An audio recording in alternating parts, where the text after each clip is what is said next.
A bit mixed emotions, to be honest. Let me get up off my little chair. Started raining a bit last night. It was probably after a couple of hours of being there, but nothing that I've not experienced before. Obviously, being in Afghanistan, it was minus 25 degrees when we were out there, and you were shaving with freezing cold water, and also the other extremes that I've mentioned in Iraq, where 50 degrees and you're wearing more clothes than this, carrying a weapon, about having to be vigilant. So I think any serving soldier, anyone in any of the forces, they're quite diverse, and I can see how if it is a third of homeless people are ex-military, I can see how they can be skilled enough to survive on the streets, because any military person comes across a lot of diverse things. I mean, from basic training, you're being trained to be a killer. You're trained to use a bayonet and how to use a weapon, and psychologically, just the process of going through that, it makes you mentally tough. So I've got massive respect for anyone who's served. Obviously, I've served myself, and they're very diverse in situations like that, and massive respect for people who are still serving, because some of the situations just seem to be getting worse. Guys losing the limbs and things like that. So I think the fact that the weather's like that, it doesn't bother me too much. And also the key thing is, a problem is only a problem to the individual. It's how we perceive things. So while I'm out there, I'm using my mindset skills, and basically I'm smiling to myself and saying, yeah, I'm not bothered that it's raining, because there's certain things we can change in life, and that means we can do something about them. And if they're in the past, we can't change them. There's no point holding on to things. So things like the weather and raining, it was just a matter of, right, go get in a bit of shelter. There's no point crying about it. It is what it is, and that's I believe that serves me well in my businesses and life in general. But mixed emotions, because the reason we came out here was obviously I wanted to get a feel of this, what it's really like, experience the drugs, what people are feeling at the highest level, be sleeping in the doorways, begging for survival, for food. So I wanted to feel all that firsthand, and we've done that. I'm really happy with what we've done. We've met, I would call them friends. We've met people out here that sharing food with, seeing on a regular basis, and I feel like I've become part of the community of some of the people on the streets. So that's been really rewarding for me. It's been a fucking massive eye-opener, like to a level where I'd honestly say when I first went to Afghanistan and Iraq, this has been on that level, because it's completely changed my perception on things, how things work in this world, and so many people are just oblivious to how it really does work, and the things that go on, and actually how good some of them people are on the streets, and the good values that they have of sharing, caring for each other. So we were meant to start my part of it on Monday morning, which was to prove that it doesn't matter where you are in life and how shitty something may appear, that as long as you're progressing, even if it's just one small step forward, and then the next day another small step forward, another small step forward, that you can work your way out of any situation. And that's what I wanted to do out here for people who are watching this now, because I'm fully aware that most people on the streets aren't even going to get to see this.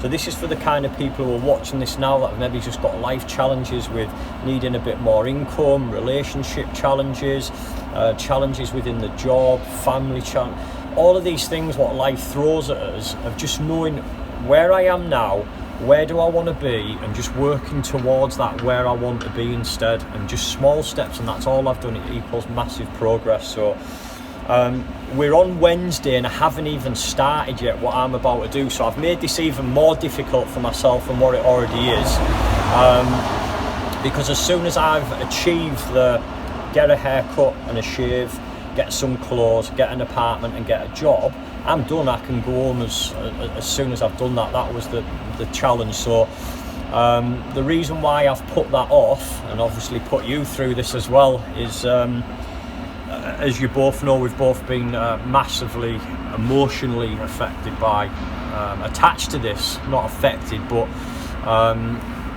this has really pulled on my heartstrings to see people like this, and just to be able to help. It's just been really nice to get out there, show people that there's people that do care, just like they're sharing and caring with each other. We've met the centres, which have been great. They've given us great support. They love what we're doing.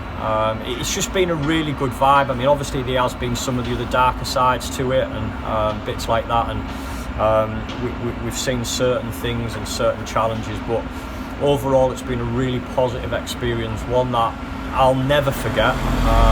Feel a little bit emotional now just thinking about that, just some of the impact that it's had. And some of the things that I've seen.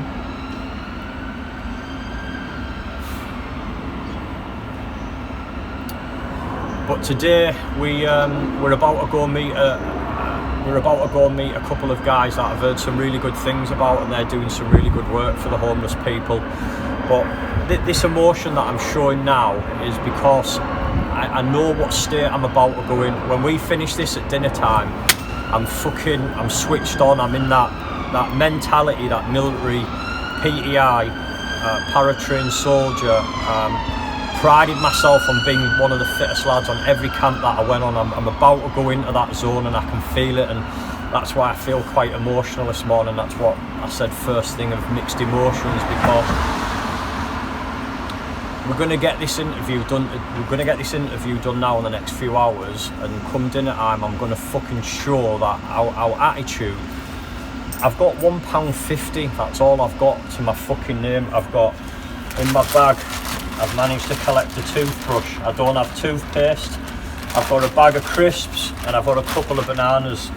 And it's not been easy being out here, and I'm gonna fucking demonstrate today that you don't need to have anything, that you can work your way from any situation at all without having anything. So right now I've got no references. I've got the clothes that I'm on. I'm fucking stinking, which you've commented on numerous occasions. I can't use any of my skill set. I've got no money for a haircut. I've got no money for clothes, and I'm about to go in today. And I believe that over the next couple of days, and I always believed I could do this in 7 days, and a lot of people doubted me, and even the team around me, and you know that even the close team around me didn't think I could do this in 7 days. I believe personally I can do this in the next 48 hours. Buckle up tight, because we're going to be moving at a fast rate. I'm in that, I've gone into that zone, that state, and that's why I'm feeling emotional now. It's just taking me back to everything that I've ever done, all the training that I've had in my life, and that mindset. I'm going to demonstrate that, and I know some people say, well, these people, they don't have that. But this is my point, that I'm proving that I've got no resources at all. I've got the same resources as somebody else on the street, and yes, some people have got mental health challenges, and they've got drug problems, and I'm not at that level, and I'm not even trying to say that I am. But what I am saying, there's people like Darren that we met yesterday, and he's proven that you can go from his situation, 20 odd years of heroin use and crack cocaine, and blackmailing his family just to get drugs, using his kids, all of those things, what he said that he done, getting his partner on Class A drugs and things like that.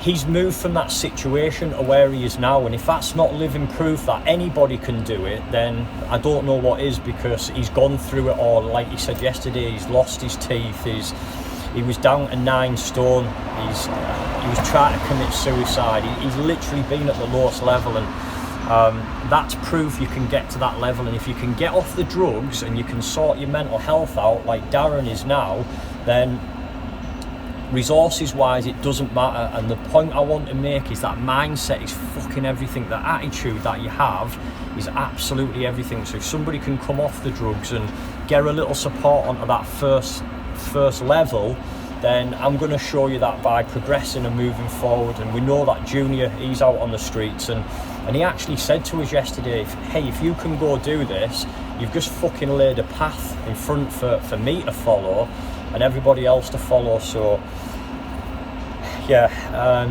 like you can see, I'm emotional today because I want to get this bit done now, and I'm about to go into the zone and just show you what attitude can do when you're focused.